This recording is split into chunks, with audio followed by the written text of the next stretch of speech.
Yo, this is ridiculous, man. You trying to tell me that this is what we doing within our gaming community, man? Like I just woke up from a nap and I feel like I'm living in some form of alternate universe. Seriously, what's going on here, man? This man's wearing Xbox everything. Xbox hat, Xbox t-shirt. Like I can see that his daddy dressed him up this morning, man. I mean, Phil Spencer's definitely you PlayStation fanboys' daddy. He out here putting M's on your head. Look at that. Like Bobbity from Dragon Ball Z. You out here looking like Deborah, G. Like, what's going on with these fools, man? Seriously. How is Microsoft going to manage all these games? No different than how Sony and Nintendo manage their games. What, like, seriously, is this what we doing here, man? You know what I'm saying? How are they going to manage all these games? And how is the quality of Call of Duty? Oh, here we go with the quality. Here we go. I mean, the quality should be the same. The people that still worked at Activision are now just working at Microsoft. So the quality is going to be the same. It's not like how what Rare did when they lost all the talent, and that's why Nintendo decided to let them go and Microsoft acquired them afterwards, because a lot of the talent left. But this is not what's going on here with Bethesda and Activision. A lot of the talent are still within that company. Moving forward, like how is the quality? Now the question is how are you PlayStation fanboys going to move forward once these games are no longer on their platform? Now that's the real question you should be asking yourself. Quality of that game is going to be, and not just the quality of COD, but all the Activision Blizzard King games. Are they going to be more of the same, or are they going to be less in terms of quality because the quote unquote Game Pass effect? Oh, here we go. So what about the games that drop on PlayStation? What is it? Premium? Like, you see what I'm saying? Like, you guys always have some negative connotation in regards to Xbox, man. Like, seriously, bro. Is this how toxic you people are? The fact that this man had to wear an Xbox t-shirt and an Xbox hat on while trying to bash Microsoft for even acquiring Activision in the first place shows you that you people are just hurt, bro. Just admit it. You're hurt. Like, that's crazy. You even decided to put the clothes on, man. Microsoft got M right over above your head, man. Seriously, you guys are possessed. But we'll see. We will see. It's kind of too early to say. It doesn't matter because at the end of the day, you're going to still talk poorly about it just like you did with Starfield. It doesn't matter if Microsoft makes good games because you people are going to hate on it because it's not on your preferred platform. That's what fanboys do, unfortunately.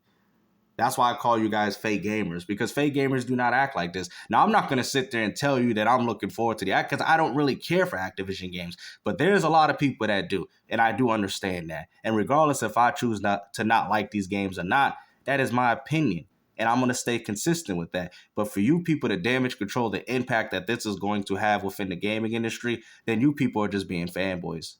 But we will see. But, man, this is a huge W for gaming, and this is a huge W. No. Don't say gaming. No. Don't even say that. This is a huge win for Xbox and PC owners. Stop trying to find a way to say that this is applying to you PlayStation fanboys, because a lot of you PlayStation fanboys don't even have an Xbox. This is the reason why you complain about how Starfield's a bad game, because you people don't have access to the game on your platform. So stop saying that this is a big W for gaming, because to be honest with you, the only people benefiting is Xbox and PC gamers. For real. No different than how Sony got Marvel Spider-Man 2. The only people benefiting from that are the ones that own a PlayStation 5. Seriously, it's benefiting gaming. It's not doing anything. Seriously. Microsoft. So see, everything's all about W's with these people. It's like these imaginary W's, bro. You know what's a W? Going out there, finishing and completing games. That's a W. Enjoying the hobby for what it is. That's a W, right? Stop worrying about these companies' finances. Stop worrying about the business and acquisitions that are going for. That's a W. But that's all you people do, right? And I have no problem calling this out, because unfortunately, this type of content, this type of stuff that you people do is very toxic for the gaming community, man. Seriously. I kind of already knew something like this was going to happen in the inevitable future. I mean, you guys asked for it. You said, Microsoft, you need to start buying studios and you need to start competing on the same level of Sony. Now that they're doing it, now you people have a problem. I don't get it, bro. I mean, it's good and bad to everything. Okay. So how come it wasn't bad when Sony was out here doing exclusives? It's only bad when the PlayStation fanboy community is impacted. See, the one thing I will say I respect about Nintendo gamers, and they do stay true to what they say, when they say, well, I don't care to play your games. They really mean that. They really don't care. They like their Zeldas. They like their Pokemon, as much as that game is trash in my opinion, but they don't care. So when Microsoft has a good game, and if they do, they will buy the console to play it. See, that's the difference between a Nintendo gamer and a Sony fanboy. Sony fanboys, all they like to do is complain and cry and moaned. We'll see the outcome of it. Let me know y'all thoughts in the comments section. Let's go. Let's go. Shout out to Xbox one more time. Let's go. Bro, look at that. You know he ain't happy. Look at this. This man looks so unhappy about this, bro. Like, it's crazy. The fact that you people can even come on camera and show yourself like this shows you that you people are so hurt, bro. Like, that's crazy, man. Xbox fans are laughing at you. You guys are acting like fools. I mean, I swear, like, I don't know what type of power Phil Spencer got, man, but he out here controlling the whole PlayStation community. I mean, look, he just put an M on his head. Look at that, Xbox. Wow, man. Bobbity Phil Spencer, man. At it again. Got you Sony fanboys changing. All right. Yep.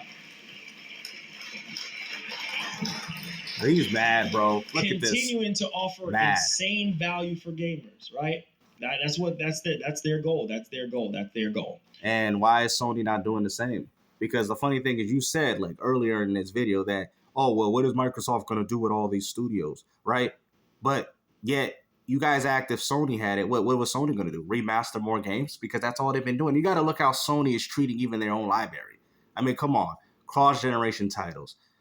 Remake upon remake, remastered game. I mean, you got to look at the fact that it's what Sony's doing to even their own established franchises, which is actually kind of pitiful coming from a person that's been playing on PlayStation since the 1. I haven't used my PlayStation 5 ever since I bought it, right? Because there's really no games to play on it, man. It's just a souped up version of a PlayStation 4. I'm sorry, man. Like, you guys can keep talking about how godly the PlayStation 4 is, and you're entitled to that opinion. But the PS5, in my personal opinion, has to be one of Sony's worst gaming consoles, man. I'm being honest with you. Like, seriously, it literally goes in that order. PS1, 2, godlike. PS2, godlike. PS3, little rocks in the road. PS4 was godlike, right, to some of these new age fans, not me personally. And the PS5 in last place where it belongs. Seriously. It's like Sony did the quality in order. You know what I mean? You can interchange PS2 and PS1, but PS3 is kind of in the middle, so it's third. PS4 is like, I mean, to be honest, it's really the fourth best out of all those platforms, right? And then you got PS5, which is the worst console. So it's like when Sony's out here making PlayStation, every time they add a number on it, that's the ranking of the consoles that they should be in. Because that PlayStation 5 is by far Sony's worst console. I'm being honest with you. All right. And PS4 ain't competing with PS2 or PS1. PS3 is actually kind of in the middle. I will say I love the PS3. PS3 was such a great console, even though it had a lot of failed games on it. But I love the console. Talk about this PS5 Slim. Now, we did talk about this PS5 Slim yesterday. And interestingly enough, bro, you know what, man? I don't care about all that, bro. Everyone knows that the greatest news that is going on is in regards to Microsoft acquiring Bethesda. Look at it. This man's seething. Look at it. He's like, I can see it. Like, he's hot like a tea kettle. This man, you can tell he's about to break down in tears now, man. Look at it. He's praying to the gaming gods. Like, why y'all do this to me, man? Like, that's crazy, man. I was looking forward to Spider-Man. Sony gave me one for free, and this is what you all doing to me. I mean, man, if only the people at Insomniac can see you now, G, what the Xbox had and everything, man. They probably wish they never sent you that box, man. They know you ain't gonna play those games on it. I mean, come on, man. This dude's got the same catalog of games, bro. Come on, bro.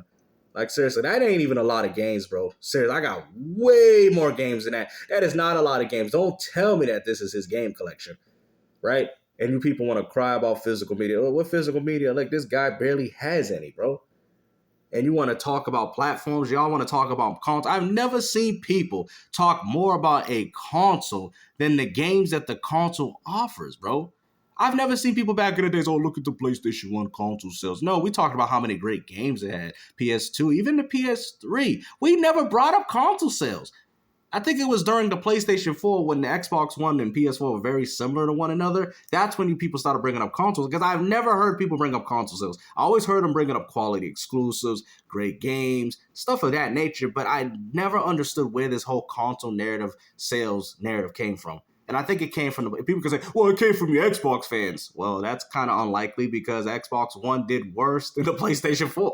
So in regards to console sales, so it had to come from you Sony fanboys. And I don't remember seeing Nintendo fans really caring about sales either, personally. They just care about the games that they like to play. They kind of, Nintendo gamers like to just stay in their lane, you know what I mean? That's just kind of how they are. I mean, they can be hypocrites themselves too, and they can accept a lot of mediocrity. But when they say that we don't care for your little God of War Ragnarok or your Starfield, they really mean it. They really do mean it. Like, if they like Tears of the Kingdom that much, they wouldn't trade that experience for what you got on Xbox.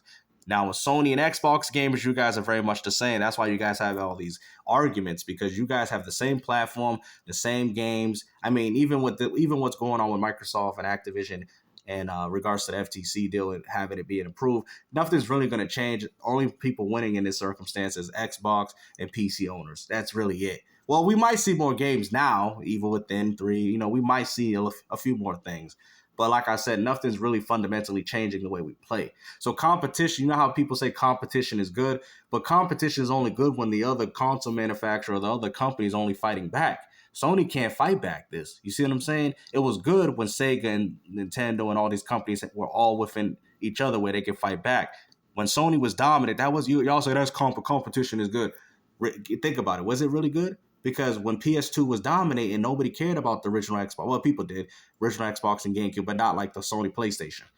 So you guys say competition is good, but for something to be competition, that means that the other platform should be on par with the other. I would go as far to say that the PS3 and 360 and the Wii were real competition, because those were three companies that both succeeded. Therefore, that was competition. But if you make one platform and it's completely dominating the other one, kind of like what Microsoft's doing now with PlayStation, as you can see, there's no competition. There's still no competition. There's none. Because for something to be competitive, the other person's going to have to be able to be like, all right, we can be competitive. Sony can't, because they don't have the funds. Microsoft couldn't at one time because Sony was trying to lock down third-party deals and all that. So do you get what I'm saying? So there was really no competition going on here. The only time gaming got I'll tell you the competitive gaming era, right? Super Nintendo, Sega Genesis, competitive, right? N64 Sega Saturn wasn't really competitive. The PlayStation 1 just won by PS2 landslide. PS3, 360 Wii was competitive. PS4 and Xbox One wasn't competitive. I mean, if you notice, a lot of console generations are not really that competitive. So, I mean, that's why we call those the golden age of gaming, the Super Nintendo and Genesis. What do people say? Greatest games that we've ever had. 360, PS3, and Wii. To some people, one of the greatest modern generations we had, right? And that's because they all were successful in what they was doing. Do you get what I'm saying? I don't know if you guys are kind of getting what I'm saying. They all were competitive in their own ways. That's why we had incredible games. But when the PS4 came out and the Xbox One, and the PS4 was just beating the Xbox by a landslide, to be honest, I don't think gaming really changed that significantly, because Microsoft just didn't compete at that time. Now people say, oh, Microsoft's competing now. They got the game. Okay, but now look at it. Now it's Sony, on the other hand, that's not really able to compete now. So it's kind of like nothing's really benefiting the industry, because whatever Sony does, they're on full top. When Microsoft does something, they're at the full top. Nobody's competing with them now. So it's kind of like there's really no competition, just to be honest with y'all. But I hope you guys enjoyed this video, man. Like I said, man, you PlayStation fanboys are seething right now, man. Let me give MarlonGamingNation a little break, because it seems like he's about to lose it right about now.